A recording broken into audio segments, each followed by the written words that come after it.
Сәлеметсіздер ме, құрметті студенттер?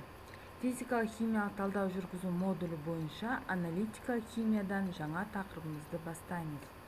Сабағымыздың тақырыбы макро-микро жартылай микроанализ.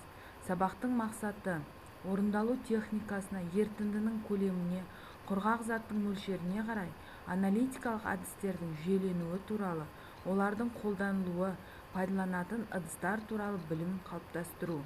Күтілетін нәтиже химиялық реакциялар негізгі заңдылықтарының мәліметтерін игереді, ерітінді дайындайды. Тілдік мақсат. Балалар, тақырып бойынша терминдер беріліп отыр, ағылшынша, орысша, қазақша, солармен танысыңыздар.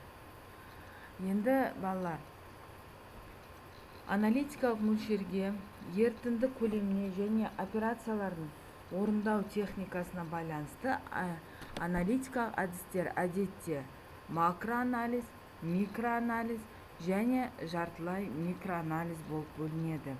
Анализ кезінде заттың массасының мөлшерінің маңызы зор. Массаның аз немесе көп болуына байланысты анализді қайсы жолмен жүргізу тәртібі белгіленеді және әр жолдың өзіндік методикасы бар.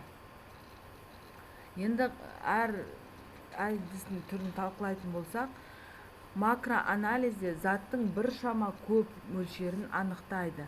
Зат массасы 0,5-1 грамм немесе ерітінді көлемі 20-50 мл болуы мүмкін. Реакцияны кәдімгі пробиркада көлемі 10-20 мл немесе химиялық стаканда колбада жүргізеді. Микроанализде анықталатын зат мөлшері шамамен 100 есе кем, яғни 5-10 мг, ал ерітінді көлемі 0,1 мл-ге жетеді. Бұл анализде арнайы кіші көлемді ыдыстар пайдаланады. Жартылай микроанализ макроанализ бен микроанализдің арасында орналасқан. Анықталатын зат мөлшері шамамен 50 мг, ерітінді мөлшері 1 мл маңайында болады. Енді балалар, катиондардың қышқылдық сілтілік жіктелуіне тоқталып өтейік. Катиондардың сілтілік қышқылды жіктелуі бойынша барлық катиондар 6 аналитикалық топқа бөлінеді. Әрбір топ кезегімен хлорлы сутек, күкірт қышқылдарымен сілті ерітіндісімен тұнбаға түсу арқылы бөлінеді. 6-шы топ иондары сілті ерітіндісімен, 5-ші топ иондары тұнбаға бірге түсіріледі де, одан аммиактың судағы ерітіндісі арқылы аммиак комплексті түрінде ерітіндіге өткізу арқылы бөліп алады. Бұл классификация көптеген реактивті қажет етпейді және аз уақытта алынады. Кестеде сіздерге көрсетіліп отыр. Катиондарды 6 топқа бөлінетінін көріп отырсыздар. Әр топтың өзінің топтық реактивтері болатынын көріп отырсыздар. Тұнбалардың қасиеттері, құрамдары жазылып отыр. Енді балалар, осы микроанализде, жартылай микроанализде қолданылатын ыдыстар, химиялық ыдыстар. Көбінесе өздерің көріп отырғандай, жаңа пробирка, химиялық стакандар, мензуркалар, фарфор табақшалары, колбалар және әр түрлі мөлшердегі пипеткалар қолданылады. Енді жартылай микроанализдегі операцияларды орындау тәртібі, яғни бірінші еріту балалар. Еріту ерітінділердің аз мөлшерін ашық отқа қыздыруға жол берілмейді, өйткені сұйықтықтан бу шығарылуы мүмкін.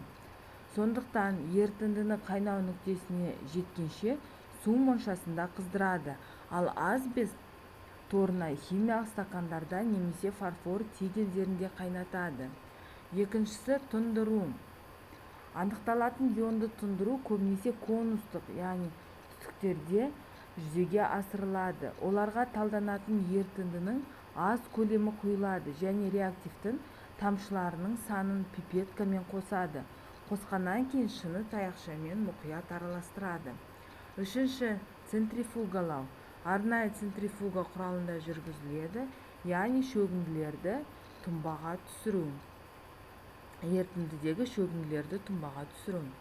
Толық тұнбаға түсуі центрифугадан тұнбаны бөлуден бұрын жүргізіледі. Ерітіндіні тасымалдау. Ерітіндіні басқа түтікке ауыстыру, тұнбаны ұстамауға тырысып, резеңке қақпағы бар пипетканы қолдану арқылы жүзеге асырылады. Тұнбаны шаю, шөгінділерді немесе тұнбаны жуу өте маңызды.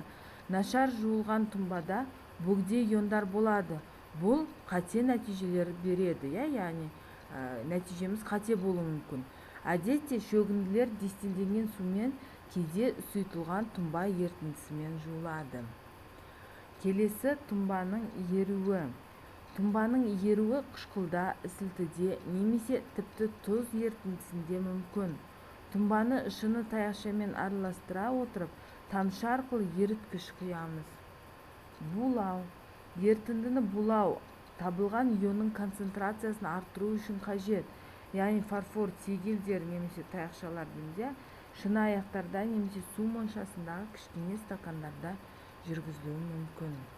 Тесу немесе орысша прокаливание дейді. Талданған затты ысыту органикалық заттар мен аммоний тұздарын кетіру үшін қажет. Яғни осындай операциялар арқылы біз жартылай микроанализді орындаймыз, балалар.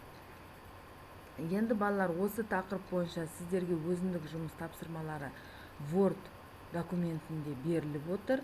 Платонус платформасына соны жүктеп алып орындайсыздар.